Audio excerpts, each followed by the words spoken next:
नमस्कार, मैं हूं प्रभाकर मिश्रा। कोर्ट कचहरी और कानून से जुड़ी बातें बताता हूं, आप सबको पता है। आज इस वीडियो बनाने का मकसद है कि अरविंद केजरीवाल के मामले में सुप्रीम कोर्ट ने फैसला दे दिया। अरविंद केजरीवाल को जमानत मिल गई, अरविंद केजरीवाल जमानत पर बाहर भी आ गए। लेकिन जमानत के आदेश के साथ सुप्रीम कोर्ट के 2 जजों की बेंच में कुछ इस तरह के मतभेद आए जिसके बारे में चर्चा करना ज़रूरी है, और इसीलिए मुझे लगता है कि हमें इस पर चर्चा करनी चाहिए। सुप्रीम कोर्ट के सामने 2 याचिकाएं थी। एक याचिका अरविंद केजरीवाल ने जमानत के लिए दायर की थी, और दूसरी याचिका थी कि सीबीआई के मामले में जो उनकी गिरफ्तारी थी उसको अरविंद केजरीवाल ने चुनौती दी थी। 2 जजों की बेंच ने सुनवाई की थी, जस्टिस सूर्यकांत और जस्टिस उज्जवल भुइयां ने। दोनों जजों ने अलग अलग फैसला लिखा। जस्टिस सूर्यकांत ने अलग फैसला लिखा और जस्टिस भुइयां ने अलग फैसला लिखा। दोनों ने ये माना कि अरविंद केजरीवाल को जमानत मिलनी चाहिए। जमानत क्यों मिलनी चाहिए, दोनों के अपने तर्क हैं, लेकिन मुख्य तर्क यही कि निकट भविष्य में जो शराब घोटाला है, जिसे घोटाला कहा जा रहा है, कथित शराब घोटाला, उसके ट्रायल को पूरा होने में की संभावना नहीं है।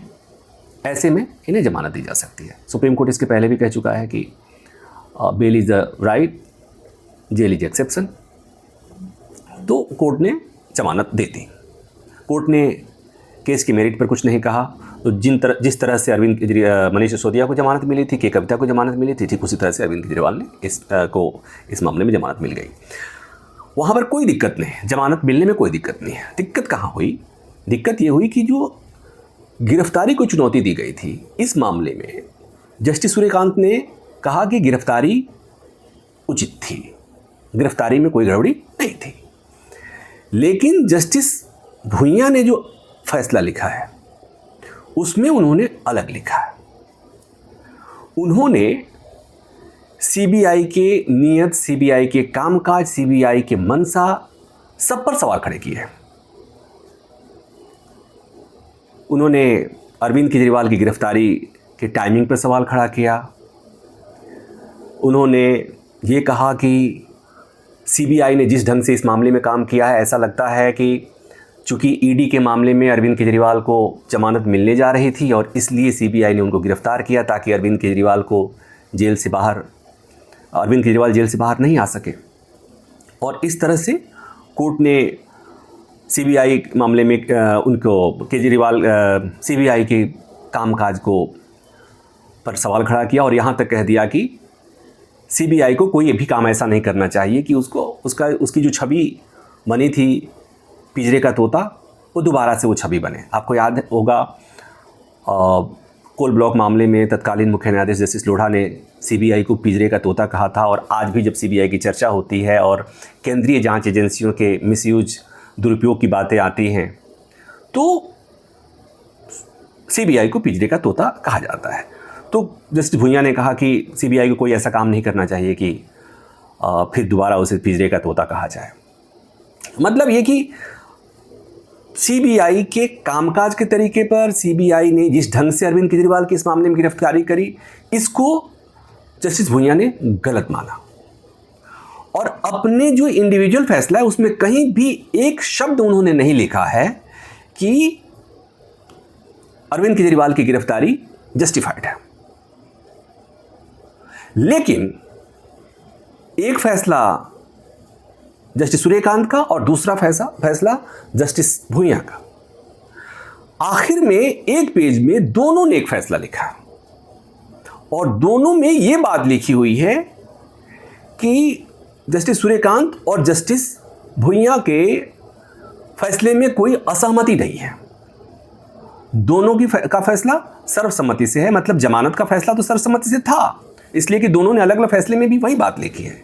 लेकिन गिरफ्तारी को चुनौती देने वाले मामले में दोनों ने अलग अलग बातें लिखी, लेकिन फैसले में लिखा कि अरविंद केजरीवाल की वो याचिका खारिज कर जाती है जिसमें उन्होंने अपनी गिरफ्तारी को चुनौती दी थी। मतलब कि एक तरफ जस्टिस भुइयां ने गिरफ्तारी पर सवाल खड़े किए, सीबीआई ने गिरफ्तारी मनमाने ढंग से की, गिरफ्तारी की जरूरत नहीं थी, ये तमाम बातें कहने के बाद भी गिरफ्तारी को सही ठहराया।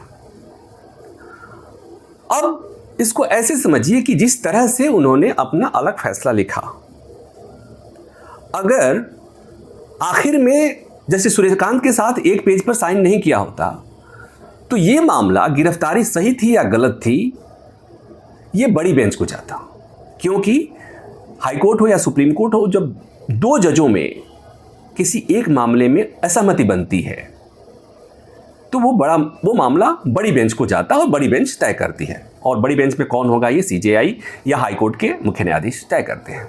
लेकिन यहाँ पर यह संभावना खत्म कर दी गई, क्योंकि आखिरी पेज पर, अगर आपके पास जजमेंट की आखिरी कॉपी होगी तो उसे आप देख लेंगे।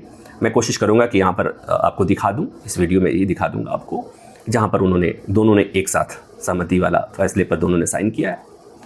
तो अब सवाल ये कि जब आपने सीबीआई की कार्यप्रणाली पे इतने सवाल खड़े कर दिए, इतनी बातें लिख दी, तो फिर पिटीशन डिसमिस कैसे कर दिया? पिटीशन डिसमिस कैसे हो गई? रीजनिंग लिखा है आपने, जैसे कहते हैं ना कि आपने सब कुछ मान लिया।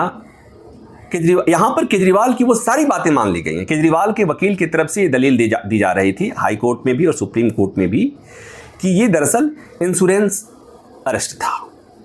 ऐसा क्यों? अभिषेक मनु सिंघवी कह रहे थे कि एक ऐसी गिरफ्तारी जो सुनिश्चित करती हो कि आरोपी जेल से बाहर नहीं आ सके। मतलब कि ईडी के मामले में चूंकि उनको जमानत मिल रही थी और अंदेशा था कि वो बाहर आ जाएंगे, इसलिए सीबीआई ने इसमें गिरफ्तार किया था अरविंद केजरीवाल में। तो ये आर्गुमेंट लिया जा रहा था अरविंद केजरीवाल की तरफ से, हाई कोर्ट में भी लिया गया और सुप्रीम कोर्ट में भी लिया गया। अभिषेक मनु सिंघवी ने दलील दी थी, तो इस बात को उन्होंने मान भी लिया जस्टिस भुइयां ने, लेकिन फिर भी पिटीशन डिसमिस कर दिया। अब ये बात मेरे समझ में नहीं आ रही, इसलिए कि ऐसा हमने देखा नहीं कहीं। 20 साल के आसपास हो गए सुप्रीम कोर्ट और हाई कोर्ट के फैसलों को देखते हुए, पढ़ते हुए, सुनते हुए। तो ऐसा क्यों हुआ? अगर मुझसे कोई पूछे तो मेरे पास जवाब नहीं है।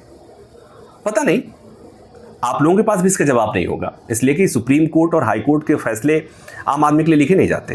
वो तो बेसिकली एडवोकेट्स ही पढ़ते हैं, समझते हैं, या जज पढ़ते हैं और समझते हैं। तो हमें तो नहीं समझ में आ रहा है, मुझे नहीं समझ में आ रहा है। और मुझे ही क्या, मेरे जैसे तमाम जो कोर्ट रिपोर्ट करने वाले हैं उन्हें भी बात नहीं समझ में आ रही है, नहीं आ रही होगी।